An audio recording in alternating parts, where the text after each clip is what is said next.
ብዙ ሰው ገብርኤል ገብርኤል ይላል። እስቲ ጉድሌው ብሎ ነው ተከትሎኝ የመጣው።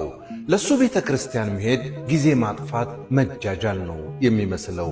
ሁሌ ድንበሩ ግሮሰሪ በር ላይ ሲሰድበኝ እኔ አልፌው ሲሄድ ነበር የከረምነው። ዛሬ ምን እንደታየው እንጃ። ጠብቀኝ አብረን እንሄዳለን አለኝ። ደንግጬ ቆምኩኝ። ገና መጥቶ ሲያቅፈኝ የብብቱ ላብና ያፉ የመጠጥ ጠረን አንጎሌን ከመቅስበት በጠበጠኝ። ግን አልሸሸሁትም። የእናንተ ገብርኤል እያለኝ ነው የደረስነው። ግቢ ገብተንም ምዕመናንን በግልምጫ መቅደሱን በግልምጫ እየተመለከተ ከድንበሩ ሥጋ ቤት ባመጣው እስቲክኒ እንጨት ጥርሱን ይጎረጉራል። እንሂድ አልኩት። በቃ ለዝችው ነው የምትመጡት አለኝ። ሁሉም ባንድ አይሆንም ና እንሂድ ብቻ ብዬው ሄድኩኝ። እግዚአብሔር ቤቱ ድረስ መጥቶ ለምን ልቡን አደደነበት እያልኩ ነው ይዤው የወጣሁት። ዕድሜ ልኩን የሱስ ገረድ ሆኖ ነው የኖረው። ሰው የሌለው ዘመድ አልባ ምስኪን ነው እኮ ለምን ፈጣሪ ዝም አለ እያልኩ ከግቢ ወጥተን አለፍ እንዳል ከጎኔ አንዳች ነገር ዝርግፍ ሲላየሁ። ያው ሉሌ ወዳጄ ነው። መንገድ መሃል እንደዛ ሆኜ አላውቅም።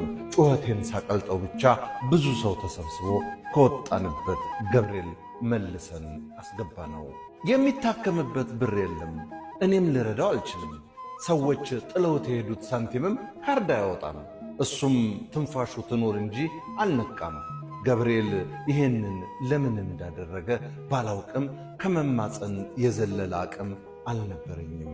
ይሄኔ ግን ምን ሆኖ ነው የሚል የሴት ድምፅ ሰማሁ። ታሞብኝ ነው አልኳት። የሆነች ምስኪን ነዳይ ናት።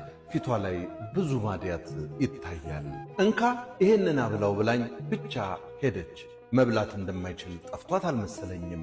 አፉ ውስጥ ከተተው ለማለት ፈልጋ እንደሆነ ገብቶኝ ዳቤውን አፉ ውስጥ ከትቼ ትንሽ እንደተቀመጥኩ ብንን አለ። የነበረበት ድንጋጤ አሁን ድረስ ትዝ ይለኛል።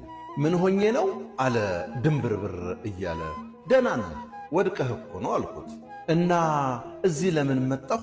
ምንም እንደማያውቅ ሆኖ ሉሌ አብረን እንሂድ እኮ ብለኸኝ እዚህ መተን ስንወጣ ነው የወደቅከው። እኔ አላልኩህም? እኔ ሰክሬ አድሬ ጠዋት ልጠጣ ድንበሩ ሥጋ ቤት ነው የሄድኩት። እዚህ ለምን መጣሁ? ሽማግሌውስ ማን ነው አለኝ እምባው እየወረደ። የምን ሽማግሌ አልኩት አሁንም ግራ በመጋባት። እዚህ ተኝቼ ዳቤ ያጎረሰኝ ነዋ። ተነስ ልጄ ብሎ በጭራው የደባበሰኝ። ከዚህ በኋላ ተመልሳ አትሄድ ያለኝ የሚያምረው ሰውዬ።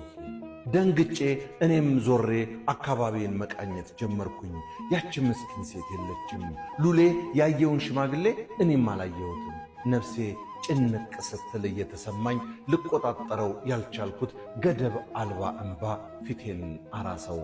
ይሄንን ማን ያምናል አልኩኝ ድምፄን ውጬ። እኔ አምናለሁ የኔ ገብርኤል አባቴ ነው አለኝ ሉሌ በሳጉ ሰበብ መተንፈስ እያቃተው። ታሪኩ ታምር ሆኖለታላ። የእናንተ ሲል የቆየው ሉሌ የኔ ማለቱ ብቻ ከሐዘኔ ጋር ፈገግ አረገኝ።